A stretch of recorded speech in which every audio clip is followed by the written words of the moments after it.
नदी पर पहुंचते ही आचार्य चाणक्य ने धोती और कमंडल किनारे पर रखा और नदी में उतर गए। उनके चेहरे पर मृत्यु का कोई भय नहीं था, बल्कि उसके विपरीत कुछ था तो वो था चेहरे पर एक विश्वासपूर्ण तेज, मानो उन्हें पता हो कि अगले कुछ पलों में क्या होने वाला है। उनके नदी में उतरते ही झाड़ियों में हो रही हलचल थम गई। कुछ क्षण बाद उन झाड़ियों से खुद को कपड़े में ढके एक व्यक्ति झट से बाहर निकला और तुरंत ही एक पेड़ की ओट में जाकर छिप गया। उस व्यक्ति की कमर से एक तलवार लटक रही थी। उसकी नजर अब भी चाणक्य पर थी, लेकिन उसे जरा भी अंदाजा नहीं था कि नदी के दूसरे किनारे पर बैठा सूरजमल उसकी हरकतों पर एक बाज की तरह नजर गड़ाए बैठा था। सूरजमल को जब झाड़ियों में हलचल का आभास हुआ तो उसे समझ आ गया कि यह हलचल हवा में होने वाली हलचल नहीं है। तभी उन झाड़ियों में से एक व्यक्ति को निकलता देख सूरजमल का शक यकीन में बदल गया। उसने बड़े ध्यान से पेड़ के पीछे छिपे उस व्यक्ति को देखा। उस व्यक्ति ने लगभग अपने पूरे शरीर को एक चादर से ढक रखा था और छिपकर नदी की तरफ देख रहा था। सूरजमल ने मन ही मन कहा, लगता है राजहंस सही था। आचार्य को मगध से मारने आया व्यक्ति यही है। तभी उसकी नजर उस व्यक्ति के पैरों पर गई और उसका अंदेशा सही था। उस आदमी ने सैनिकों वाले जूते पहने थे। तभी अचानक आए हवा के एक तेज झोंके से उस सैनिक के चेहरे से चादर नीचे खिसक गई। उसका चेहरा देखते ही सूरजमल को पहचानते देर नहीं लगी कि वो सैनिक कौन है। उसने आश्चर्य में खुद से कहा, मालकेतु, और यहां यह आचार्य चाणक्य का पीछा क्यों कर रहा है? कहीं ये ही आचार्य को मारने? यह सोच उसने मालकेतु की तरफ अपना तीर तान दिया। उसका तीर अब मालकेतु की अगली हरकत की प्रतीक्षा कर रहा था। इधर मालकेतु को इस बात की खबर नहीं थी कि सूरजमल ने उसे देख लिया है। मालकेतु खुद से बोला, आचार्य चाणक्य बड़े विश्वास और निडरता के साथ स्नान कर रहे हैं। इसका अर्थ यही है कि राजहंस ने उन्हें उन पर होने वाले हमले की बात नहीं बताई। उसे अब कुछ हद तक राजहंस पे भरोसा हो चुका था। उसने अब रुकना उचित नहीं समझा और चुपचाप दबे पांव वहां से चला गया।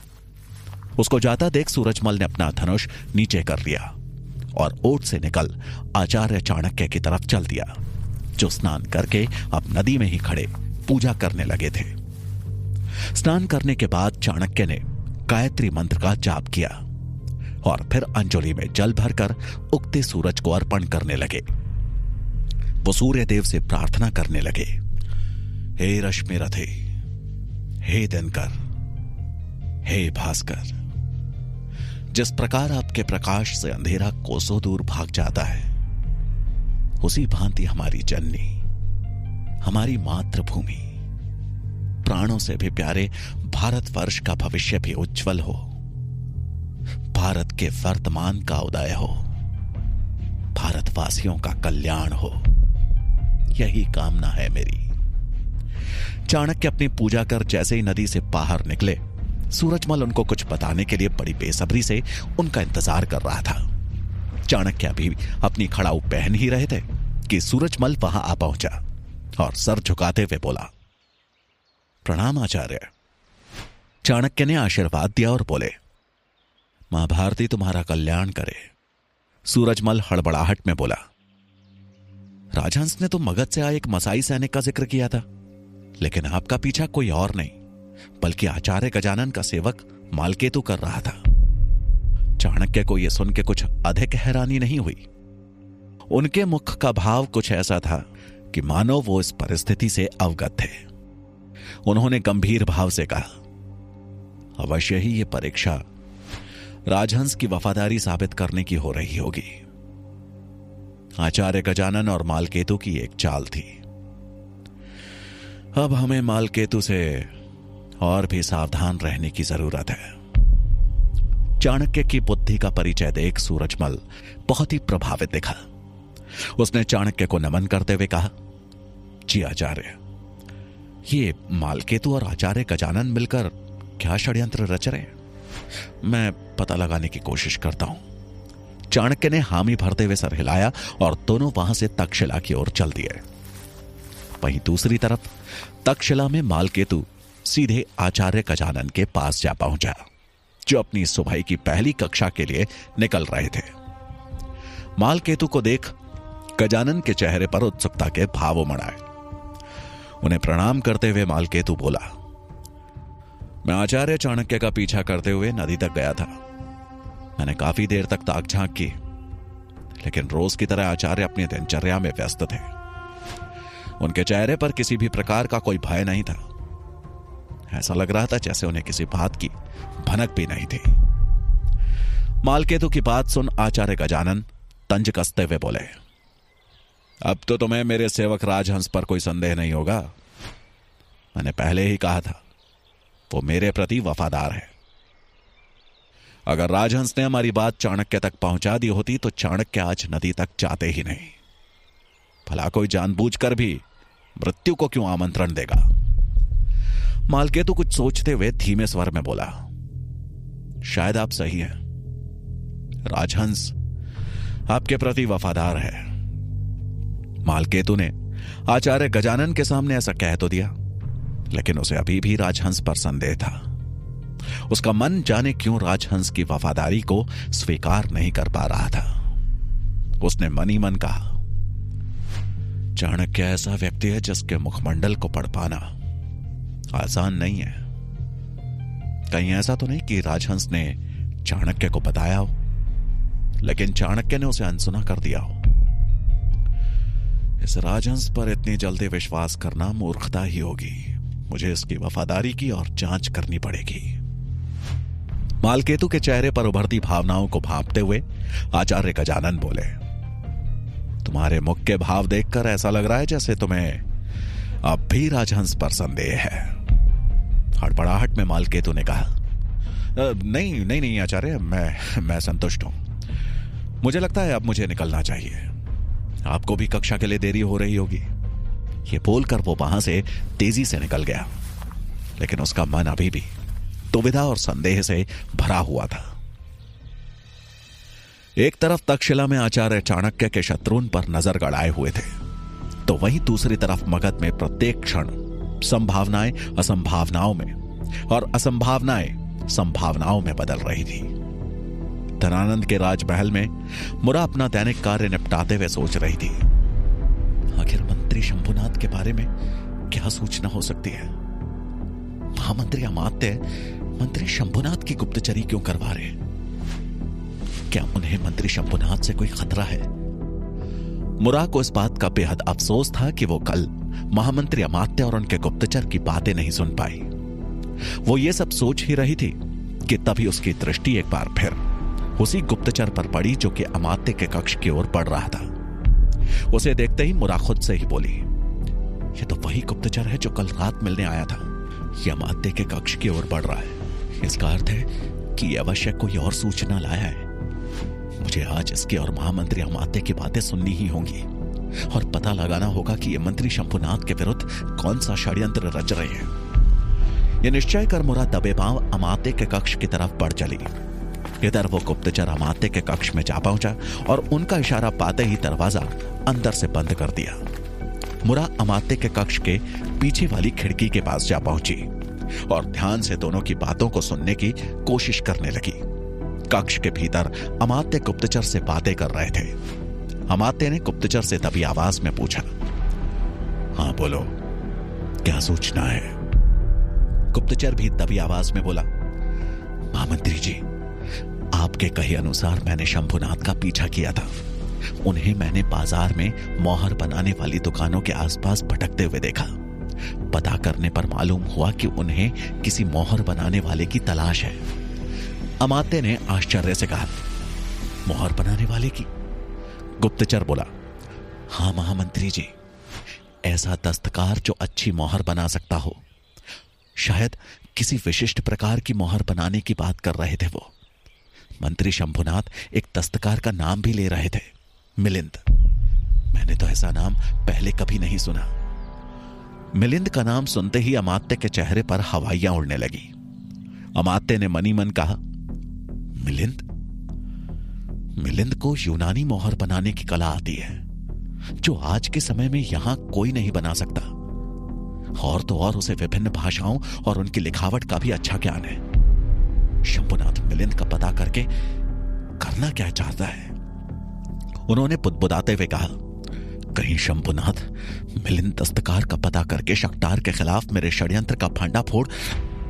बोलते बोलते अचानक वो रुक गए। उनके माथे पे चिंता की रेखाएं उभर आईं। तभी उन्हें बाहर से घुंघरुओं की आवाज सुनाई दी।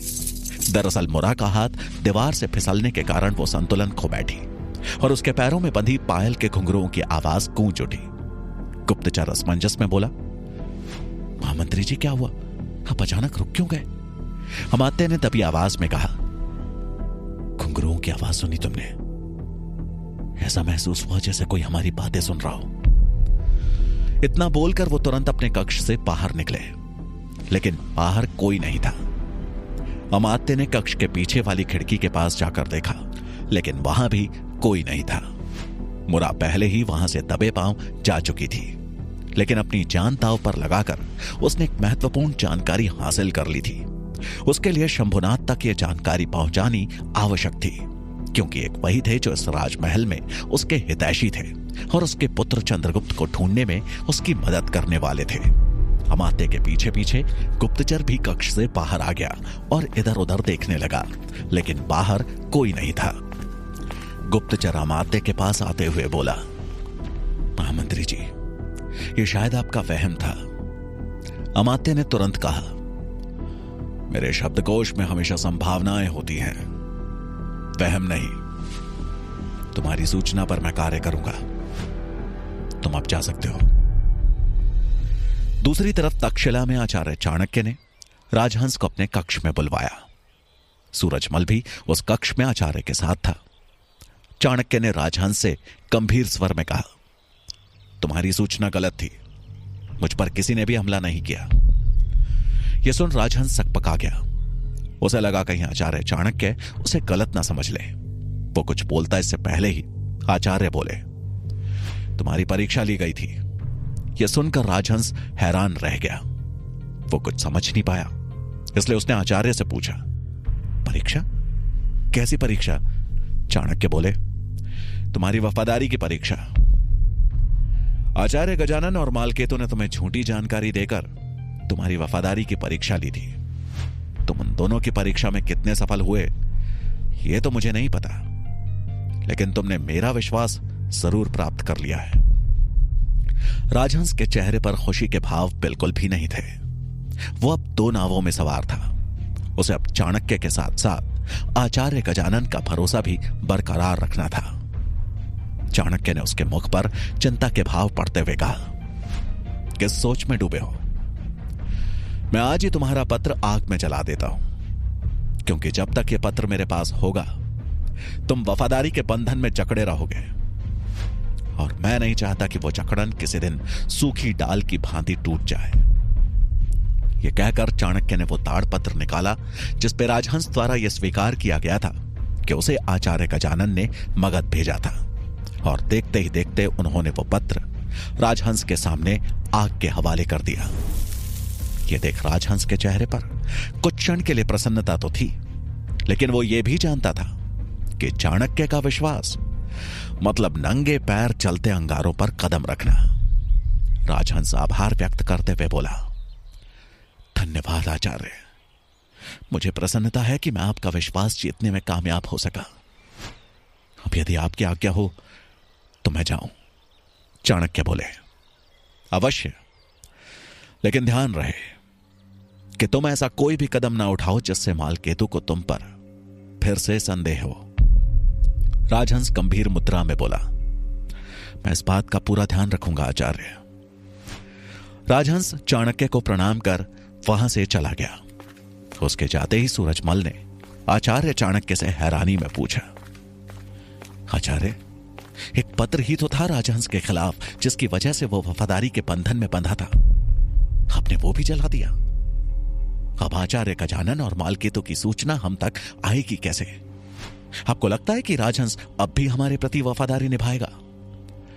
आचार्य चाणक्य ने एक आत्मविश्वास भरी मुस्कुराहट के साथ कहा, निभाएगा, अवश्य निभाएगा। वफादारी हमेशा विश्वास से जन्म लेती है, और किसी का विश्वास जीतने के लिए उसे यह भरोसा दिलाना जरूरी हो जाता है कि हम उस पर कितना विश्वास करते हैं। और रही बात पत्र की, तो राजहंस का असली पत्र अभी भी मेरे पास सुरक्षित है। सूरजमल के पास कहने को अब कोई शब्द नहीं थे। वो समझ गया था कि आचार्य चाणक्य के चाल चौसर के पासों को भी मात देने की क्षमता रखती है। इधर पुस्तकालय में कुछ विद्यार्थियों को पुस्तकें सहेजने का काम दिया गया, जिसमें चंद्रगुप्त, वीरसेन और पब्बत भी शामिल थे।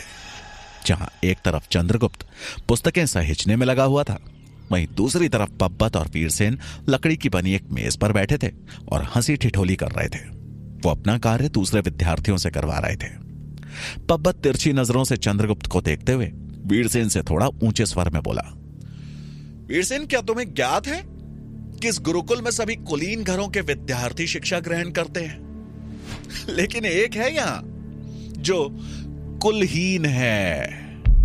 वीरसेन ने पब्बत के ताने को और जोर देते हुए कहा, कुलहीन व्यक्ति बांस में लगे उस दीमक की तरह होते हैं जो उसे अंदर ही अंदर खोखला करते जाते हैं। पब्बत चंद्रगुप्त की तरफ देखते हुए कर्कश स्वर में बोला, फिर भी दीमक का कुल निर्धारित है कि वो दीमक जाति से है, लेकिन इस लड़के का तो कोई धर्म, जाति, कुल कुछ भी पता नहीं है। इसे इस गुरुकुल में शिक्षा की अनुमति मिलनी ही नहीं चाहिए थी। कुलहीन। वीरसेन के सभी मित्र कुलहीन कुलहीन कहकर चंद्रगुप्त को चढ़ाते हुए उस पर हंसने लगे। चंद्रगुप्त यह सब सुनकर मन ही मन क्रोधित हो रहा था, लेकिन वो किसी प्रकार का झगड़ा नहीं चाहता था, इसलिए उसने अपनी भावनाओं पर काबू रखा हुआ था और शांति से अपना काम कर रहा था। चंद्रगुप्त की तरफ से कोई पलटवार न पाकर पब्बत ने फिर से मजाक उड़ाते हुए कहा, इसकी मां अवश्य एक उल्टा होगी जो उसको छोड़ गई। पब्बत के मुंह से अपनी मां को गाली देते सुन चंद्रगुप्त से रहा नहीं गया। वो गुस्से में खौलते हुए पब्बत की तरफ बढ़ा। वीरसेन ने हंसते हुए कहा, राजकुमार, कुलहीन मनुष्य को भी गुस्सा होने का अधिकार है। अब तक चंद्रगुप्त पब्बत के नजदीक पहुंच गया था। क्रोध से उसकी आंखें लाल हो रखी थी। उसे देख ऐसा लग रहा था जैसे उसने अपना आपा खो दिया हो। उसने तेजी से आगे बढ़ जोर से उस मेज पर अपना पांव मारा जिस पर सब बैठे थे। मेज हिलते ही सबका संतुलन बिगड़ गया। वीरसेन अपने मित्रों सहित धड़ाम से जमीन पर गिर पड़ा, लेकिन पब्बत ने गिरते गिरते खुद को संभाल लिया। वो गुस्से में चंद्रगुप्त को आंखें दिखाते हुए बोला, कुलहीन की इतनी हिम्मत कि वो एक राजकुमार पर हमला करे। इतना बोलकर उसने लड़ाई के लिए अपना हाथ उठाया ही था कि पीछे से एक आवाज आई, चंद्रगुप्त। पब्बत वहीं रुक गया। पीछे सुकेतु बनी सुकन्या खड़ी थी। सुकन्या के चेहरे पर चिंता के भाव थे। सुकन्या हड़बड़ाहट में चंद्रगुप्त के पास आई और धीरे से उसके कान में कुछ कहा। इतना सुनना था कि चंद्रगुप्त सुकन्या के साथ तुरंत ही पुस्तकालय से बाहर निकल गया और राजकुमार पब्बत अपना हाथ मसलता ही रह गया। क्या कहा सुकन्या ने चंद्रगुप्त के कान में? क्या मुरा शंभुनाथ के खिलाफ हो रहे षड्यंत्र की बात उन्हें बता पाएगी? जानने के लिए सुनिए चाणक्य का अगला भाग, सिर्फ और सिर्फ पॉकेट एफएम पर।